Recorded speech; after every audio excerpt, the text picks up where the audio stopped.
नमस्कार दोस्तों, मैं राहुल मिश्रा। मैं आप सभी का एक बार फिर से स्वागत करता हूं आपके अपने चैनल माई पाठशाला में। जैसा कि आप सभी को पता है कि मैं डेली आपके लिए करंट अफेयर्स लेके आता हूं और आज की करंट अफेयर्स तारीख है आपके लिए 16 अप्रैल और जो भी इंपॉर्टेंट करंट अफेयर्स है उनके बारे में हम लोग बातचीत करेंगे और देखते हैं आज की इंपॉर्टेंट न्यूज क्या है। और वीडियो को पूरा देखा करिए क्योंकि आपके आलस की वजह से या आपके इग्नोरेंस की वजह से कहीं कोई ऐसी न्यूज ना हो जो आपसे छूट जाए और वो आपको भविष्य में थोड़ा सा परेशान कर सके। तो फिलहाल पूरा देखा करिए। पूरा देखने से क्या फायदा होगा, क्योंकि इस वीडियो में डिटेल है, फिर वन लाइनर है, फिर क्विज है। और अगर आप इनमें से किसी भी एक जगह तक नहीं पहुंचते हो तो मेरी मेहनत थोड़ी सी वेस्ट जाती है। मैं किसके लिए मेहनत कर रहा हूं? मैं आप ही लोगों के लिए तो कर रहा हूं मेहनत, है ना। तो चलिए शुरू करते हैं। सबसे पहली जानकारी हमारी स्क्रीन पर है। सबसे पहली जानकारी अच्छी नहीं है क्योंकि भारत की जनसंख्या लगातार बढ़ती चली जा रही है और ऐसा कहा गया है कि अगर इसी तरीके से बढ़ती रही तो वो दिन दूर नहीं है जब हम दुनिया में सबसे ज्यादा आबादी वाले देश होंगे। देखिए, जब किसी देश की आबादी बढ़ती है तो वहां पे रिसोर्सेज की कमी अपने आप ही होने लगती है। जैसा कि आप सभी जान रहे हैं, नौकरियों की कमी है। चिकित्सा अस्पतालों में जाइए, वहां पे भीड़ लगी हुई है। और तो और अगर आप किसी ट्रेन में जाएंगे तो वहां पे इतनी ज्यादा भीड़ होती है कि अब जनरल में सफर करना बिल्कुल भी किसी के बस की बात नहीं है। हो क्या रहा है कि जो रईस हैं या जो धनी हैं वो धीरे धीरे धनी होते चले जा रहे हैं और जो गरीब हैं वो धीरे धीरे और गरीब होते चले जा रहे हैं। तो इन सबकी जो सबसे बड़ी वजह है वो है हमारे देश की जनसंख्या की वृद्धि दर। अभी हाल ही में यूएन रिपोर्ट यानी कि संयुक्त राष्ट्र की एक रिपोर्ट में कहा गया है कि जो भारत की आबादी है वो 2010 से लेके 2019 के बीच हर साल 1.2% से बढ़ी है। संयुक्त राष्ट्र जनसंख्या कोष की रिपोर्ट के अनुसार साल 2010 से 2019 के बीच भारत की जनसंख्या 1.2 की औसत वार्षिक दर से लगातार बढ़ती चली जा रही है और अब भारत की जनसंख्या 1.36 अरब हो चुकी है, जो चीन की वार्षिक वृद्धि दर के मुकाबले 2 गुनी तेजी से बढ़ रही है। यूएन की रिपोर्ट में कहा गया है कि चीन की अपेक्षा भारत की जनसंख्या दुगनी तेजी से बढ़ रही है। भारत कुछ ही साल में चीन को पीछे छोड़ देगा और दुनिया का सबसे ज्यादा जनसंख्या वाला देश बन जाएगा। भारत की जनसंख्या साल 2019 में 1.36 अरब पहुंच गई है। भारत की जनसंख्या साल 1994 में 94.22 करोड़ थी और 1969 में 54.15 करोड़ थी। विश्व की जनसंख्या 2019 में बढ़कर 771.5 करोड़ हो गई है, जो पिछले साल 763.3 करोड़ थी।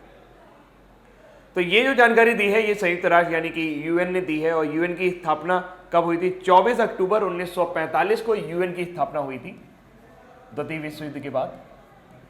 ताकि और विश्व युद्ध ना हो सके, संयुक्त राष्ट्र के जो स्थापना की गई थी वो इसी उद्देश्य से की गई थी कि और भविष्य में कोई युद्ध ना हो सके और जो अंतर्राष्ट्रीय स्तर पर जो मुद्दे हैं उनको बातचीत के जरिए सुलझाया जा सके।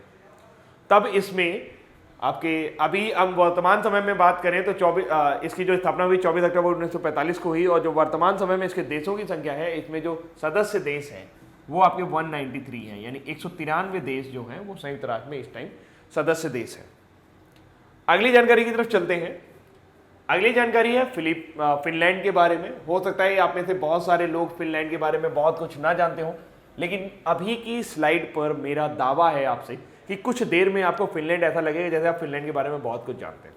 तो फिलहाल पहले न्यूज़ पढ़ लेते हैं, फिर उसके बाद फिनलैंड के आम चुनाव हुए हैं और सोशल डेमोक्रेटिक पार्टी को वहां पे जीत हासिल हुई है। फिनलैंड में वामपंथी सोशल डेमोक्रेटिक पार्टी को बहुत ही मामूली अंतर से जीत हासिल हुई है। मतगणना पूरी होने के बाद एंटी रिनी के नेतृत्व वाली सोशल डेमोक्रेट ने संसद में जीत दर्ज की है।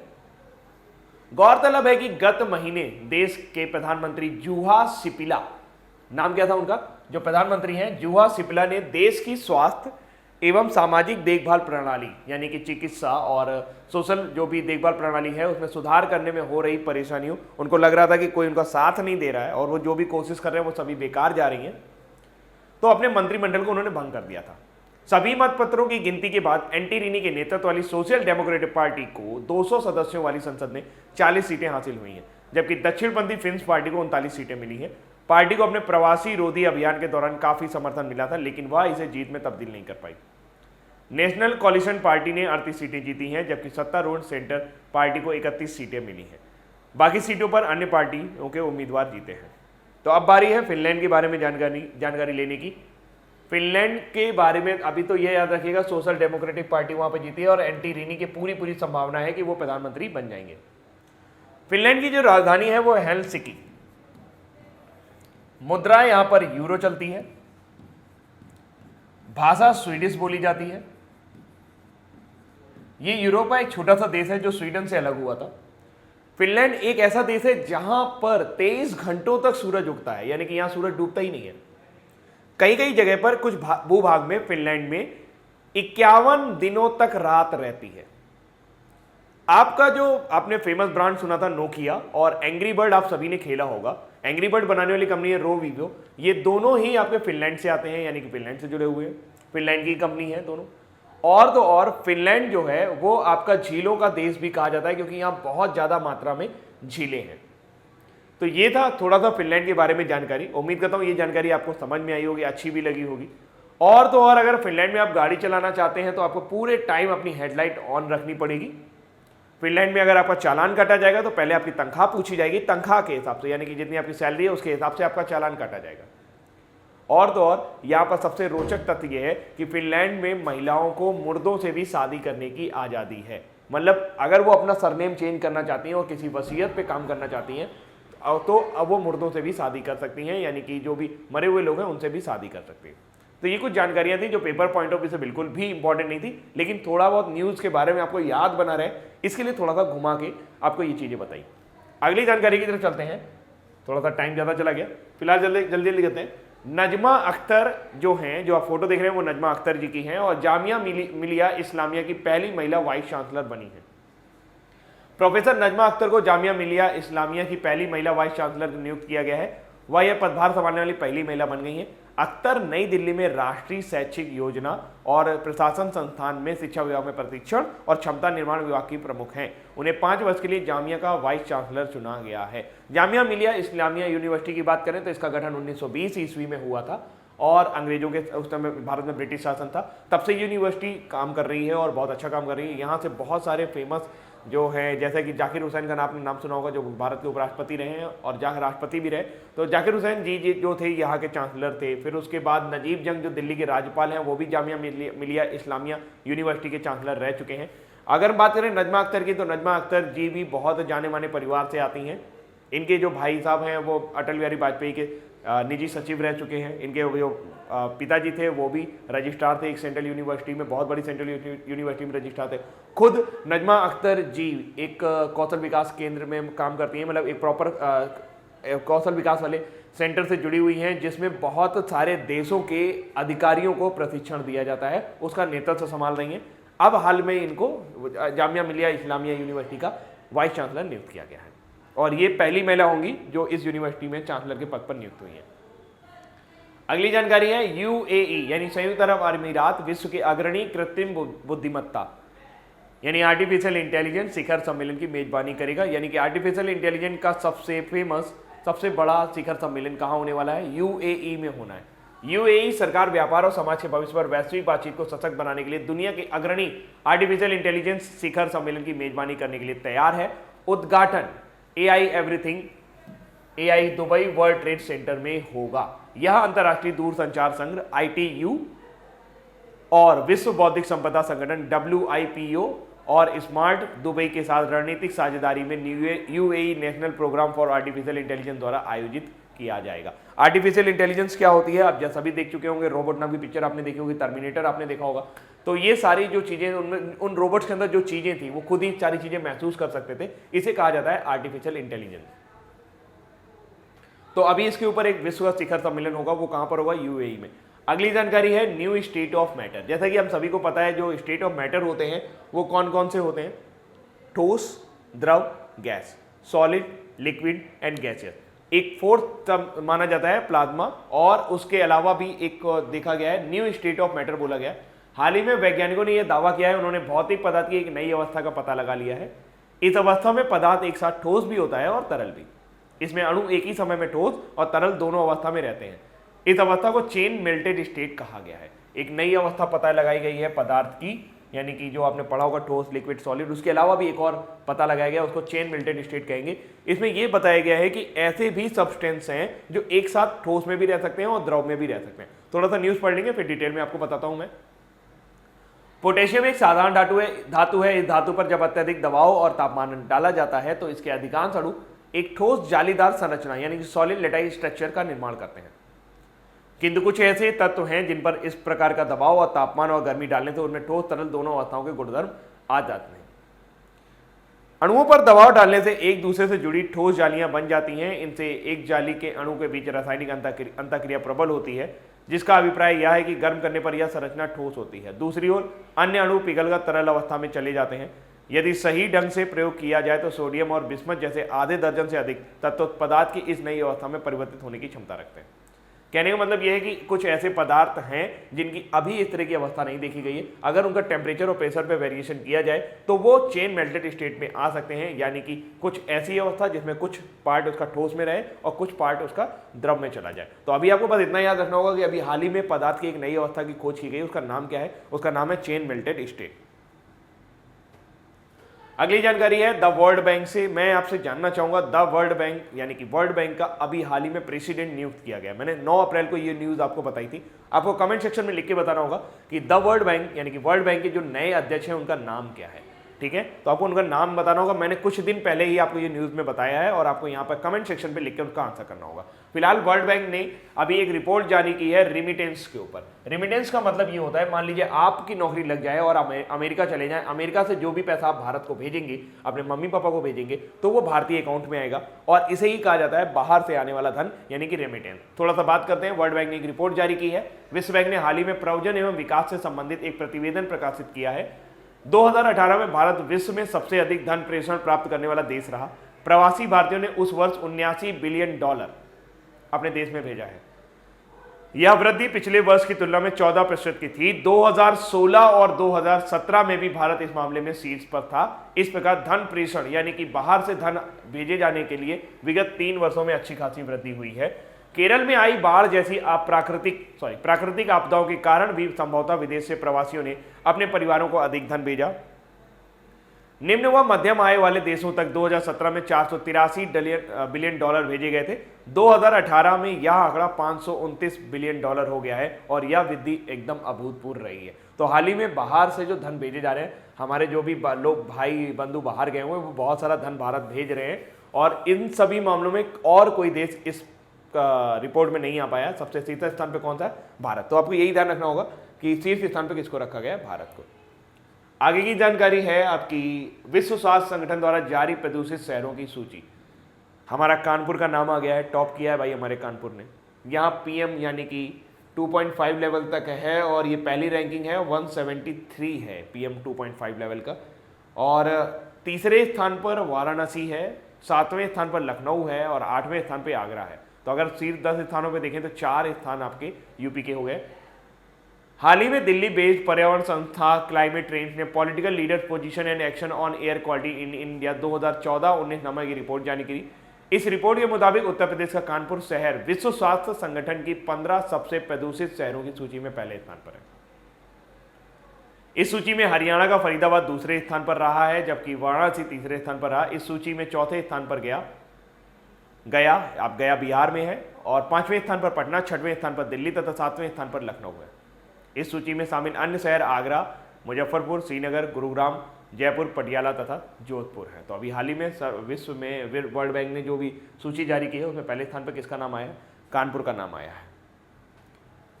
अगली जानकारी है एक अवार्ड से जुड़ी हुई। Freedom of the city of London general Insurance Corporation of India की chairman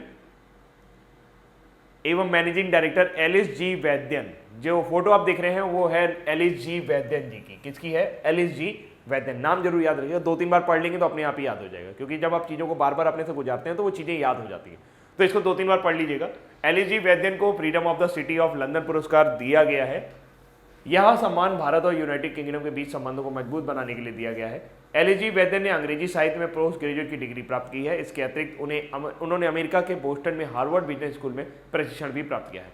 Alice G Vaidyan General Insurance Corporation of India की पहली महिला चेयरमैन और मैनेजिंग डायरेक्टर हैं। तो 2 चीजें यहां से पूछी जा सकती हैं।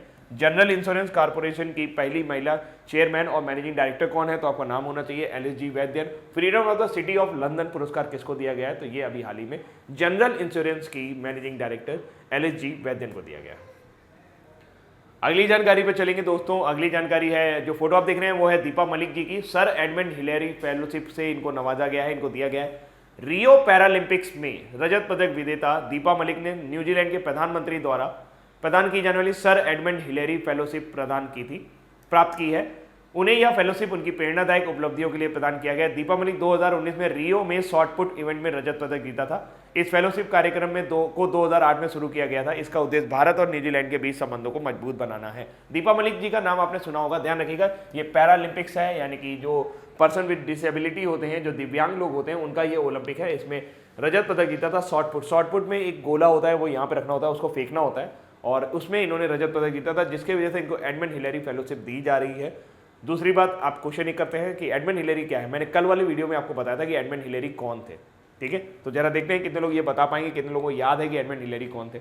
एक थोड़ा सा मृत्यु समाचार है, और जीवन भर खूब हंसाए आखिर में रुला गए हैं हास्य कवि प्रदीप चौबे। प्रख्यात हिंदी कवि प्रदीप चौबे का निधन हो गया। प्रख्यात हिंदी कवि प्रदीप चौबे का पूर्ण हृदय रोग के कारण निधन हो गया है, यानी को हार्ट अटैक आया था। चौबे 70 वर्षीय प्रसिद्ध हास्य कवि, व्यंग्याकार और कवि शैल चतुर्वेदी के छोटे भाई थे। हास्य के अलावा वह व्यवस्था पर भी व्यंग टिप्पणियों के लिए बहुत ज़्यादा प्रसिद्ध थे। तो अभी हाल ही में प्रदीप चौबे जी का निधन हो गया। वो किस विधा से जुड़े हुए थे? तो वो एक कवि थे, व्यंग्यकार थे, तो उससे जुड़े हुए थे।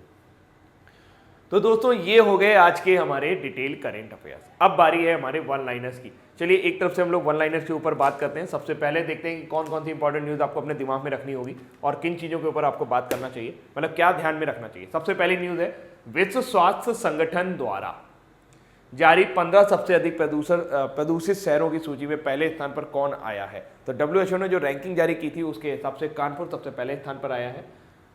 किस भारतीय को freedom of the city of London पुरस्कार से सम्मानित किया गया है? तो LHG Vaidyan General insurance company की मैनेजिंग डायरेक्टर LHG वैद्यन को अभी हाल ही में इस पुरस्कार से सम्मानित किया गया।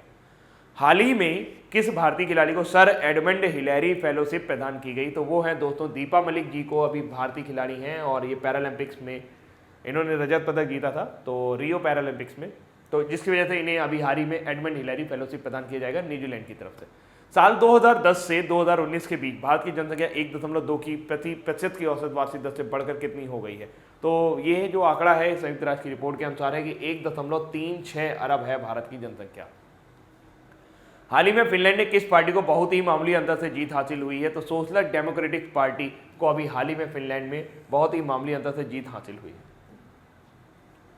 हाल ही में किस प्रख्यात हिंदी कवि का पूर्ण हृदय रोग के कारण निधन हो गया? तो दोस्तों हाल ही में प्रदीप चौबे, जो कि एक हास्य कवि थे, उनका अभी हाल ही में निधन हो गया। ये शैलेश चतुर्वेदी जी के भाई थे। हाल ही में किसको जामिया मिलिया इस्लामिया की पहली महिला वाइस चांसलर नियुक्त किया गया? तो प्रोफेसर नजमा अख्तर को अभी हाल ही में जामिया मिलिया इस्लामिया का पहली महिला वाइस चांसलर नियुक्त किया गया। कौन सा देश दुनिया के अग्रणी आर्टिफिशियल इंटेलिजेंस शिखर सम्मेलन की मेजबानी करने के लिए तैयार है? तो दोस्तों UAE आर्टिफिशियल इंटेलिजेंस के लिए ऊपर होने वाले सबसे बड़े शिखर सम्मेलन की मेजबानी करने के लिए, यानी ये जो होगा ये UAE में होगा। हाल ही में वैज्ञानिकों ने भौतिक पदार्थ की एक नई अवस्था का पता लगाया। इस अवस्था को क्या कहते हैं? इस अवस्था को कहा जाएगा chain melted state. Chain melted state, इसमें एक ही समय में कुछ तत्व ऐसे हैं जो ठोस अवस्था में भी रह सकते हैं, वो द्रव अवस्था में भी रह सकते हैं। तो इसका मतलब ये है कि अभी भी हम मटेरियल में जो चीज़ें होती हैं या मैटर होती हैं, उनके बारे में बहुत कुछ जान नहीं पाए हैं, कुछ और जानना बाकी है और लगातार इसके रहस्य खुलते चले जा रहे हैं। तो ये चौथी स्टेट अब पता चली है, चेन मेल्टेड स्टेट। प्लाज्मा भी एक स्टेट होती है जिसे आप ले सकते हैं। 2018 में कौन सा देश विश्व में सबसे अधिक धन प्रेषण करने वाला, धन प्रेषण प्राप्त करने वाला, मतलब कि बाहर के देशों से यहाँ धन भेजा गया है और लोग बाहर जा रहे हैं, वहाँ से कमा के यहाँ भेज रहे हैं, तो ये सबसे ज़्यादा प्रेषण प्राप्त करने वाला भारत इस शीर्ष स्थान पर रहा है। लगातार 3 साल से वो तीर्थ स्थान पर है। अब बारी है हमारे क्विज की। सबसे पहला, विश्व स्वास्थ्य संगठन द्वारा 15 सबसे अधिक प्रदूषित शहरों में सूची में पहले स्थान पर कौन सा शहर है? तो दोस्तों वो है हमारा कानपुर। कानपुर सबसे प्रदूषित शहरों की सूची में पहले स्थान पर है। किस भारतीय को freedom of the city of London पुरस्कार से सम्मानित किया गया? तो उनका नाम है LHG Vaidyan. LHG Vaidyan General insurance company की पहली महिला चेयरपर्सन और मैनेजिंग डायरेक्टर हैं, जिनको अभी हाल ही में एक सम्मान दिया गया, freedom of the city of London पुरस्कार से सम्मानित किया गया। हाल ही में किस भारतीय खिलाड़ी को सर एडमंड हिलेरी फेलोशिप प्रदान की गई है? ये फेलोशिप न्यूजीलैंड की तरफ से प्रदान की जाती है और 2008 से ये फेलोशिप दी जा रही है। इस बार ये दीपा मलिक, जो कि रियो पैरालंपिक्स में जिन्होंने रजत पदक जीता था शॉट पुट प्रतियोगिता में, उनको ये अवार्ड दिया जाएगा, ये फेलोशिप दी जाएगी। साल 2010 से साल 2019 के बीच भारत की जनसंख्या 1.2 की प्रतिवार्षिक औसत से बढ़कर कितनी हो गई है। तो अब जो भारत की जनसंख्या है यूएन के अनुसार, यानी कि संयुक्त राष्ट्र की संघ की रिपोर्ट के अनुसार, अब ये भारत की जनसंख्या 1.36 अरब हो गई। उन्होंने ये भी जताया है कि जो भारत की जनसंख्या है वो चाइना से दोगुनी तेजी से बढ़ रही, तो वो दिन दूर नहीं है जब हम चाइना को पीछे छोड़ देंगे इस मामले में। हाल ही में फिनलैंड में किस पार्टी को बहुत ही मामूली अंतर से जीत हासिल हुई है? तो सोशल डेमोक्रेटिक पार्टी को अभी हाल ही में बहुत ही मामूली अंतर से जीत हासिल हुई। उन्होंने 40 सीटें जीती हैं, जबकि उनकी विपक्षी पार्टी ने 39 सीटें ही जीती हैं। हाल ही में किस प्रख्यात हिंदी कवि का पूर्ण हृदय रोग के कारण निधन हो गया? तो दोस्तों, प्रदीप चौबे, जो कि हास्य व्यंगकार थे, ये जीवन भर हमें हंसाते रहे लेकिन अंत में हमें रुलाकर चले गए हैं। तो प्रदीप चौबे जी का भी हाल ही में निधन हो गया। ये हास्य व्यंगकार थे और शैलेश चतुर्वेदी, जो कि प्रसिद्ध कवि है, उनके छोटे भाई थे। हाल ही में किसको जामिया मिलिया इस्लामिया की पहली महिला वाइस चांसलर नियुक्त किया गया? क्योंकि पहली महिला वाइस चांसलर है तो क्वेश्चन बन सकता है। जामिया मिलिया इस्लामिया 1920 में ब्रिटिश शासन के अंतर्गत गठित की गई थी। जाकिर हुसैन और नजीब जंग जैसे बहुत सारे फेमस लोग, प्रसिद्ध लोग इसके चांसलर रह चुके हैं। और अब बारी है प्रोफेसर नजमा अख्तर की, जो कि इसकी चांसलर, पहली महिला चांसलर बनाई गई है।